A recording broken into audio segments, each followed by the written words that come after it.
กับสบายดีพ่อแม่พี่น้องมื้อนี้เบาลางพาเที่ยวพาขึ้นดอยเนาะเดินทางเที่ยวขึ้นดอยตอนนี้ก็ยางอยู่กลางให้เข้าเนาะมื้อนี้อากาศดีเนาะฝนบ่ตก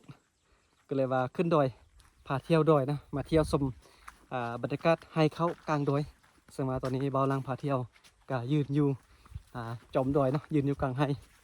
เดี๋ยวจะพายางเลาะบึงให้บึงส่วนของสะบานอยู่จอมดอยเนาะบึงบรรยากาศเขียวงามสุดยอดต้องบอกเลยว่าไพ่ทีเดินทางมาฮอดนี้คุ้มค่าแน่นอนเนาะกับการมาเที่ยวชมให้เขาอยู่จอมภูจอมพาแบบนี้เนาะอันนี้จะเป็นเที่ยงไฮโอ้เที่ยงไฮนี่เป็นเที่ยงน้อยๆนะสะบานเห็ดน้อยเนาะเที่ยงไฮนี่เบิดใหญ่เห็ดพอแต่อยู่ปีหนึ่ง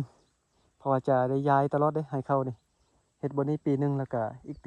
7-8 ปีข้างหน้าหรือว่า10 ปีข้างหน้าคุณจริงสามารถกลับเห็ดบนเก่าได้เนาะ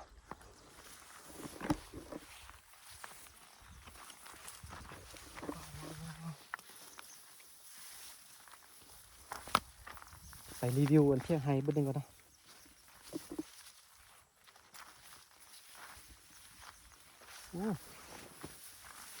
เบิ่งไฮเขาเป็นไฮเที่ยงไฮที่ว่าต่ำๆเนาะเข้าไปในหนึ่งบ่นี่โอ้เดี๋ยวจะลองเข้าไปนั่งเบิ่งเนาะ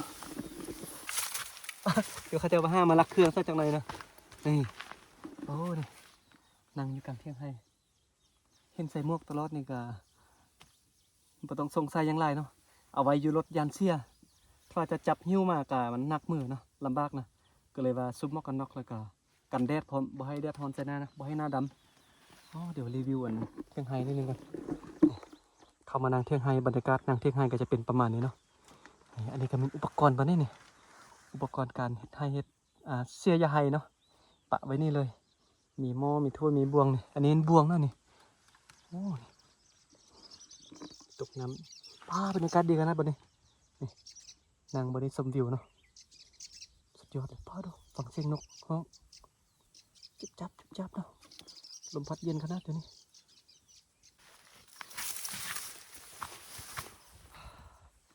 ยอดนะ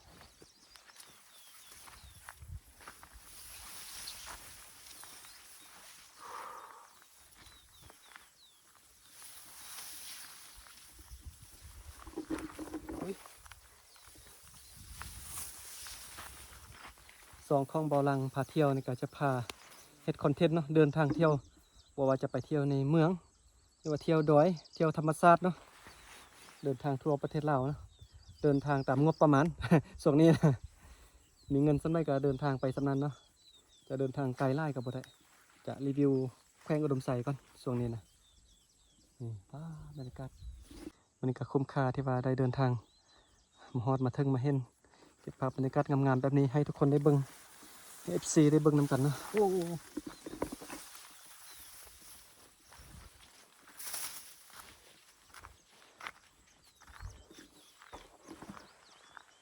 เชียงไฮ้นะงามขนาดมุมเลยสุดยอดนะลมพัดเย็นสบายขนาดตอนนี้นะบรรยากาศการให้เข้า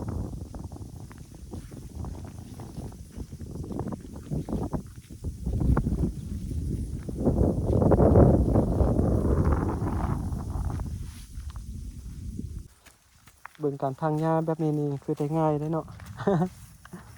บทางบ่เป็นได้ไปเกาะเข้าเลยเนาะ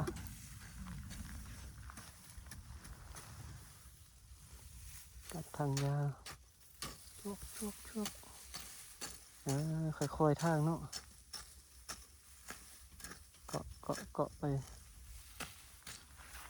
แบ่งเบาหน่อยนะอันนี้ก็เป็นลูกทรายกันเนาะที่จะมาทางยาเก่งเลยเด้เบาหน่อยเนี่ยคนน้อยๆทางสร้างทางยาแหละ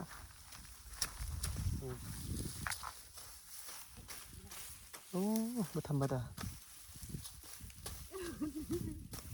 อย่าไปเกี่ยวเข้าเด้อ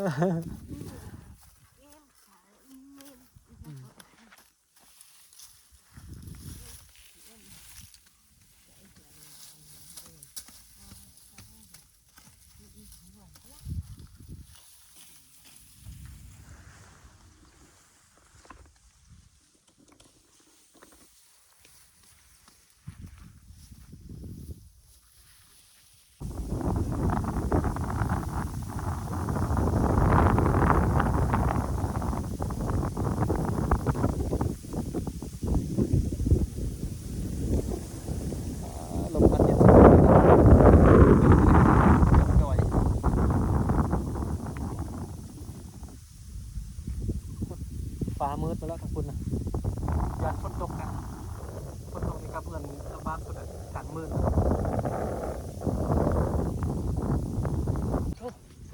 เมื่อกี้ไปถ่ายคอนเทนต์อยู่พุ่นเนาะไปถ่ายบรรยากาศไปถ่ายบรรยากาศให้เขาชาวบ้านเสียยาอยู่ฝากพุ่นบนน่ะตอนนี้ฟ้ามืดละเบิ่งเนาะฝากพุ่นก็เริ่มมืดแล้วฝากพุ่นนะเริ่มมืดแล้วตอนที่ถ่ายคอนเทนต์เมื่อกี้ยังบูมืดเลยตอนนี้เริ่มมืดฮอดบอลที่ยืนอยู่ตอนนี้ละต้องฟ้าวกลับไปเอารถว่าไปบนทันนี่โอ้ฝนตกนี่เนี่ยถักมืดนะครับเชียงใหม่นะโอ้หลบจอที่พุ่นรถนะยางไปลมพัดเย็นขนาดตอนนี้สุดยอดเนาะ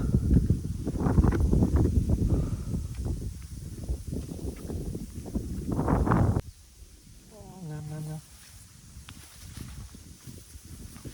คนจะตกทำหัวแต่กับคุ้มค่าแล้วนะสุดยอดเลยนั่งตากลมอยู่นี่ลมพัดเย็นขนาด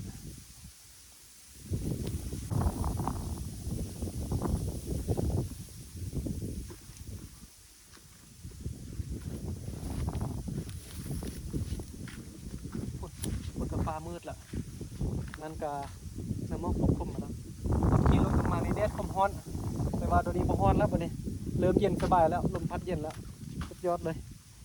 มันจะตกให้มันตกหน้าฝนบัดนี้นะทั้งฝนจะตกกับคุ้มค่าแล้วไปเก็บภาพบรรยากาศงามๆโอ้ย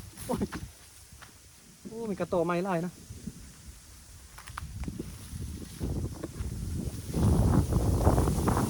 ยอดให้เขาเบาลังเป็นคนมักท่องเที่ยวธรรมชาตินะ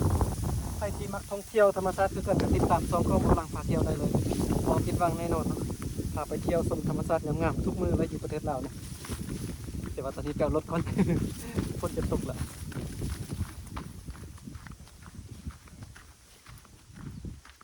ฝนตกนี่ถือว่าเรียบร้อยเลยเส้นทางเนี่ยทางมืดเนาะโอ้ทางบนนี่คักขนาด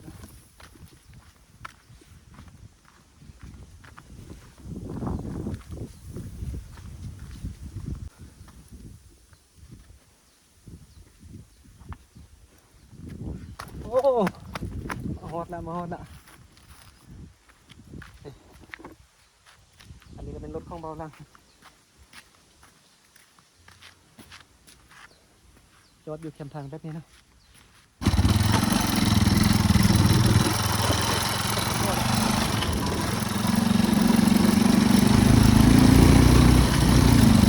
ยานฝนตกเนาะ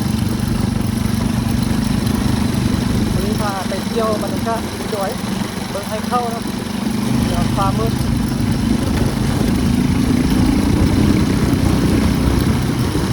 โอ้บรรยากาศฟ้ามืดให้มืดว่ะตอนนี้เป็นเวลา2 โมงแต่3 โมงเนาะปกติ3 โมงนี่อากาศจะแดดร้อนเลยแต่ว่าตอนนี้ฟ้ามืดและเบิ่งตามสภาพอากาศว่าจะมีพายุเข้านะเบิ่งตัวเมืองอยู่ด้านพุ่นเนาะฟ้ามืดให้มืดว่ะพุ่นฝนลัดทางละ ทางลงดอยบ่นี่ป้าโทเบิ่งตัวเมืองบ่เห็นเลยเนาะทางด้านนี้ก็เบิ่งน้ำมอกฟ้าเลื่อมเข้าคมกัน